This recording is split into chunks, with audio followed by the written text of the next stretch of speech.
Je me suis retrouvé avec un missile, une bombe. C'est thermonucléaire, c'est inhumain, je vous jure, c'est inhumain. Alors elle commence avec, elle commence très léger, le mythe de Pasteur. En fait, Pasteur, que tout le monde, qui est classé quasiment, je crois, la deuxième personne après Charles de Gaulle, la plus fameuse que l'Hexagone ait produit, en fait c'était un imposteur. Pasteur l'imposteur.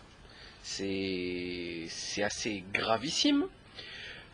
Il a menti sur toute la ligne, il a manipulé tout le monde, il a falsifié ses travaux, il a fait de faux calculs, enfin de fausses recherches, de faux bidules. Il a dit du mal de ses concurrents, il leur a piqué leurs idées. C'est le premier paragraphe, c'est le mensonge numéro 1. Il faut absolument lire ça. Vraiment, je ne peux pas vous le résumer parce que là n'est pas la question. Ce qui est grave, c'est que le mythe de Pasteur avec Axel Kahn, par exemple, qui va jusqu'à dire que sans Pasteur, les femmes mourraient en couche par la fièvre puerpérale, etc. Alors que c'est totalement faux. C'est l'hygiène qui a sauvé les femmes. Et c'est un certain Semmelweis qui a fait ça, c'est un Hongrois, et d'ailleurs même Louis-Ferdinand Céline avait écrit sa thèse sur lui. Eh ben non, c'est pas lui, c'est Pasteur, c'est comme ça. Maintenant reste à savoir, j'ai pas fait encore de recherche là-dessus, reste à savoir si ce voyou était franc-maçon ou pas. En fait, ce qu'on va retrouver souvent dans ce livre, c'est que ce qui a éradiqué la maladie, c'est l'hygiène et la bonne alimentation. Voilà. L'hygiène dans le sens il faut se laver les mains, etc. Et donc être l'asepsie totale. Et bien sûr l'eau, hein, la plomberie, comme il le dit très bien, c'est-à-dire de l'eau saine, qui n'est pas stagnante, etc. Et une bonne alimentation, puisqu'un corps sain, c'est une immunité saine et qui se défend très bien contre les maladies. Donc c'est assez simple à comprendre. Ben non. C'est pas comme ça qu'il calcule. Alors, ça c'est le premier mensonge. Après, le deuxième mensonge, c'est éradiquer les microbes. Donc, le postulat actuel, c'est il faut éradiquer tous les microbes, puisque les microbes sont dangereux et qu'ils vont nous tuer. En fait, c'est totalement faux. Totalement faux, c'est archi faux. Les microbes vivent en vie avec les microbes. C'est important quand même, vous ne trouvez pas? On a des microbes dans la flore intestinale, buccale, il y a plus de 500 familles bactériennes qui vivent en symbiose. Et c'est le déséquilibre qui fait la maladie. Voilà, c'est certains déséquilibres et aussi certaines faiblesses de l'organisme. Voilà. Donc ça dépend énormément, la maladie dépend énormément de l'état du patient. Hein? Déjà, Pasteur, il avait émis trois postulats, trois trucs, c'est chaque microbe c'est une maladie, les cellules sont des endroits stériles. Qu'est-ce qu'il a dit encore comme bêtise? En fait, tout est faux. Hein. Une cellule, c'est pas un endroit stérile, c'est plein de bactéries, de virus, ça n'a rien à voir. Un virus, une bactérie, ce n'est pas une maladie, pas du tout. Hein, c'est pas du tout. Il y a certaines bactéries qui sont inoffensives seules et qui sont très dangereuses combinées avec une autre, etc. Donc on nous explique qu'il faut donc éradiquer tous les virus. C'est totalement faux, c'est débile, c'est absurde. Puisque certains virus sont même des amis. Hein, sans les virus, on pourrait mourir. C'est quand même important. Troisième mensonge. Ah oui, je tiens quand même à signaler que lors d'une chirurgie, ça c'est un médecin qui le dit dans le livre, dans une chirurgie, on va faire la guerre à la plus petite des bactéries. Hein. C'est-à-dire que même, il y a certains, ils ont calculé, en ouvrant les portes des blocs opératoires, combien de bactéries sont volées dans le truc en microparticules, enfin, de trucs de fou. Pour tuer toutes les bactéries avec des produits extrêmement toxiques, etc. Et là, le vaccin, c'est l'inverse. On va prendre des bactéries, on va vous les injecter. Une soupe, parce qu'il y a des vaccins où il y a 3-4 trucs dedans, comme le ROR, la rubéole, rougeole, tout ça, ou le BCG, ou le tétanos, enfin, il y a des comment on appelle ça, la tuberculose, tétanos, il y a des petits cocktails, des petites soupes de vaccins qu'on injecte comme ça directement dans votre corps. C'est tout à fait normal, hein, tout à fait normal. Donc je vous signale quand même qu'un vaccin, c'est une maladie que vous aurez peut-être, mais qu'on va vous injecter sûrement. Voilà ce qu'est un vaccin. Ça, c'est pas de la théorie, c'est un fait avéré. C'est factuel, c'est simple à comprendre. Donc moi, je préfère attendre qu'avoir la maladie, vous ne trouvez pas. Il faut savoir aussi, c'est très important, que les maladies enfantines sont des maladies extrêmement bénignes. D'accord? Ça ne tue pas. En d'autres termes, on va y arriver. Pour, par exemple, 23 morts annuels en France d'une certaine maladie, on a injecté 30 millions de personnes pour avoir 600 morts. 600 morts, 400 autistes, 800 scléroses en plaques, etc. Ce n'est pas une blague, chers amis, c'est très sérieux ce que je vous dis là. Hein. Donc, par contre, ça nous a coûté 2 milliards à la Sécu, parce qu'il a fallu payer les laboratoires Pasteur, Mérieux, Merck, etc. Toute cette voyoucratie. Alors, un autre mensonge, le troisième, c'est les épidémies ont disparu grâce au vaccin. Totalement faux. Mais alors là, totalement faux. Alors là, vous allez halluciner. Depuis certaines vaccinations, les maladies ont décuplé, quintuplé, des fois même multiplié par 18. Alors je vais vous lire un petit paragraphe. Entre 1918 et 1920, alors que l'armée américaine venait d'obliger 95% de la population à se faire vacciner, une terrible épidémie fit 60 000 morts, emportant cette fois 54% des gens. Mani, où la presque totalité de la population était vaccinée, fut la plus touchée, 65,3%, alors que l'île de Mindanao ne le fut qu'à 11,4%, soit le pourcentage normal. Curieusement, dans cette île, les indigènes avaient refusé de se faire vacciner. Bon, qu'est-ce que vous en pensez? Ça c'est tiré d'un autre livre de Fernand Delarue, qui s'appelle L'intoxication vaccinale, édition Le Seuil en 1977. Mais c'est pas fini. Là, vous allez en prendre pour votre grade. Le 5 avril 1995, François signalait que 11 enfants venaient de mourir dans un village du Bengale à la suite de vaccination contre la poliomyélite. Rendus furieux, les villageois avaient mis le feu à une clinique, attaqué les médecins responsables et incendié les véhicules officiels. Donc, ils ont vacciné des enfants qui n'ont pas la poliomyélite, hein, peut-être qu'ils ne l'auraient jamais eu. Par contre, ils les ont tués, puisqu'ils les ont tués de poliomyélite. C'est quand même pas mal. C'est assez.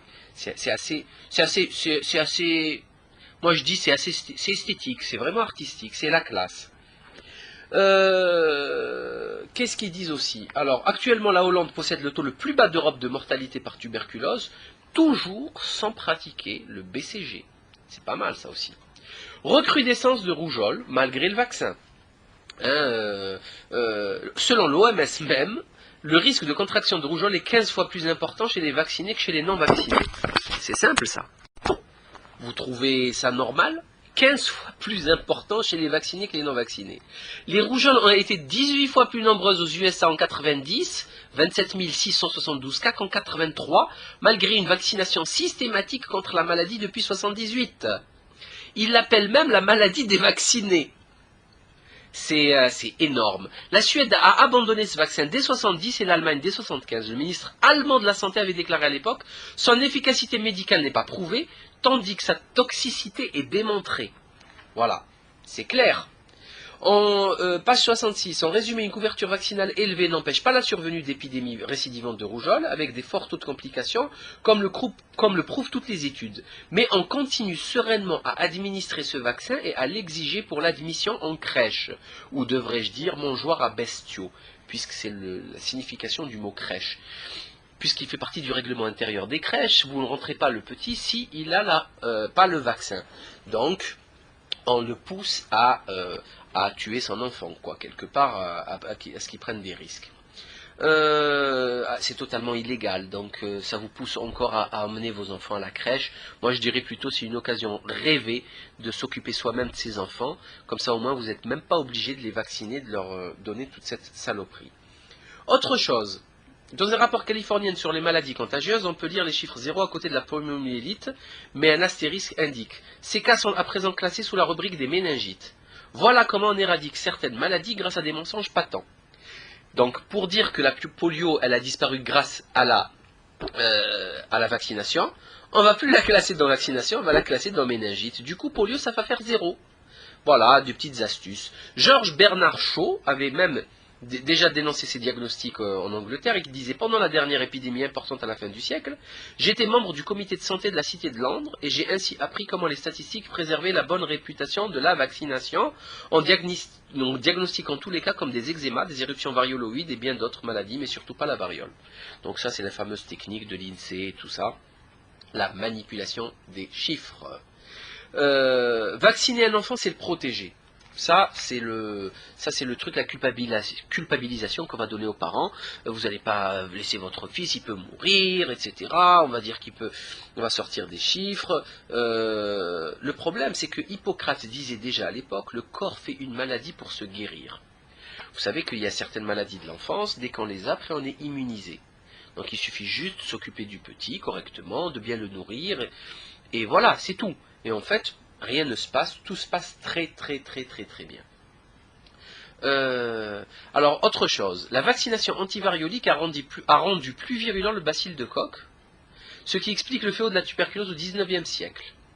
La vaccination contre la diphtérie a rendu virulent le virus de la polio, aussi a-t-on eu des pics épidémiques quelques années après la vaccination systématique contre la diphtérie. Selon une étude anglo-saxonne, l'augmentation importante de l'asthme qui a doublé en France depuis 20 ans, avec 3500 décès annuels, est davantage liée au vaccin BCG, coqueluche et rougeole qu'à la pollution. Bon, ça c'est... faut le savoir quand même tout ça, hein. C'est intéressant. Pour nous rassurer, les fabricants de vaccins avouent qu'on ne devrait pas vacciner un enfant qui ne présente pas une réponse immunitaire satisfaisante.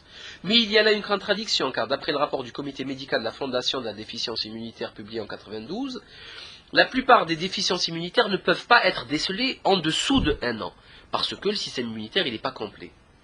Alors qu'il faut qu'on m'explique pourquoi on injecte je ne sais combien de vaccinations obligatoires avant déjà l'âge de 1 an. Bon, c'est quand même fou ça. Et c'est les médecins qui font ça, les VRP, les dealers de drogue. C'est normal en fait, en fin de compte. Tout le monde trouve ça normal. Alors, d'après Harris Coulter, éminent spécialiste américain de l'histoire des vaccinations, toute vaccination est susceptible de provoquer une encéphalite plus ou moins grave. C'est bien ça. Le vaccin contre la varicelle, l'exemple même des mensonges mis en place à des fins mercantiles par les laboratoires est le nouveau vaccin contre la varicelle. Depuis des lustres, cette maladie infantile est considérée comme bénigne, sans séquelles ni complications. Elle guérit sans soin en quelques jours et confère une immunité définitive. On estime que plus de 90% des Français sont immunisés naturellement. Alors vous pouvez m'expliquer pourquoi on vaccine tout le monde contre la varicelle? Voilà, c'est tout. C'est tout. Le vaccin de l'hépatite B, il a créé des centaines de scléroses en plaques. Voilà, c'est simple. Voilà. Merci Mérieux, merci Pasteur, merci. Qu'est-ce qu'il nous dit encore? Bon, vous avez des associations qui attaquent en justice, ben c'est extrêmement grave. Alors, le 5e mensonge, les accidents vaccinaux sont exceptionnels. Le seul vaccin sûr, selon le docteur James A. Shannon, est un vaccin qui n'est jamais utilisé. Donc quand ils disent ça, hein, ils disent qu'il n'y a pas d'accident quand on fait des vaccins. D'accord, c'est ce qu'ils disent, c'est ce qu'ils répètent souvent. C'est ce que l'OMS appelle aucune autre complication connue. Il ne faut donc pas compter sur l'OMS pour connaître les accidents post-vaccinaux. Vous voyez que les patients situés à la base de la pyramide médicale doivent bien sûr croire les infirmières, qui elles doivent croire les médecins généralistes, ceux-ci doivent croire les spécialistes, qui eux-mêmes doivent croire le médecin super spécialiste, qui lui croit la commission d'hygiène publique, qui avec le ministère de la Santé fait référence à l'organisme international qu'est l'OMS. Vous comprenez maintenant à quoi sert le nouvel ordre mondial? Maintenant, les États-Unis, entre 91 et 96, ont officiellement enregistré 48 753 complications vaccinales. Donc, il faut qu'on m'explique qui dit la vérité. Le vaccin diphtérie polio coqueluche, 16 544 accidents. Grippe, 419 accidents. Hépatite B, 13 366. Hémophilie influenzae, 22 463. Rougeole oreillon rubéole, 18 680 accidents, dont 1736 hospitalisations et 110 décès. Donc voilà, il n'y a pas. Mensonge numéro 6, alors là c'est mon préféré, le tétanos, ça c'est une petite merveille. Alors la maladie n'est pas immunisante, hein, donc si vous la chopez, vous la rechopez une autre fois. Donc déjà l'idée du vaccin est complètement stupide, ridicule, absurde, débile, je sais pas, il n'y a pas d'autre terme. Et pourtant, ils ont vacciné tout le monde. Alors, je vous explique, hein. Pendant la période 93-95, sur les 80 cas déclarés de tétanos, il y a eu 24 morts. D'accord? 24 morts. Et pourtant, ils vaccinent tout le monde. Est-ce que c'est normal? Je pose la question. Alors, en résumé, ce sont les pays où la vaccination est le moins pratiquée qui présentent le moins de cas de tétanos. Ça, c'est des chiffres. Vous pouvez les vérifier. Hein. L'unique expérience sur laquelle a été basé ce vaccin fut menée par le professeur Gaston Raman, vétérinaire à l'Institut Pasteur, qui a malheureusement oublié que le microbe du tétanos et sa toxine appartiennent à un monde anaérobie sans oxygène. Alors que le système immunitaire, il est aérobie puisque c'est le sang. Donc, on ne pourra jamais trouver d'anticorps tétanos, c'est impossible. Et vous avez des réponses de docteurs, enfin c'est dingue, franchement c'est dingue. Hein. Ce livre est illisible sans... vous allez perdre vos cheveux, je vous le dis tout de suite. Hein. Vous allez perdre vos cheveux. Alors les effets secondaires, infarctus, pathologie neurologique, encéphalopathie, myélopathie, occlusion de la veine centrale de la rétine, paraplégie, radiculite, sclérose en plaques, les enfants autistes, l'explosion, ça a décuplé dans le monde l'autisme, c'est uniquement dû au vaccin. Enfin pas uniquement, il ne faut pas abuser, mais c'est une grosse partie due aux vaccinations catastrophiques et en quantité. L'hépatite B, on a poussé tout le monde à faire le vaccin contre l'hépatite B. On a dit qu'elle est très dangereuse et que ça s'attrape par la salive. Totalement faux. Ceci est faux. Ce n'est pas vrai. C'est simple. Arrêtez de les croire. L'hépatite B, la sclérose en plaques, ça y est, c'est prouvé. Hein.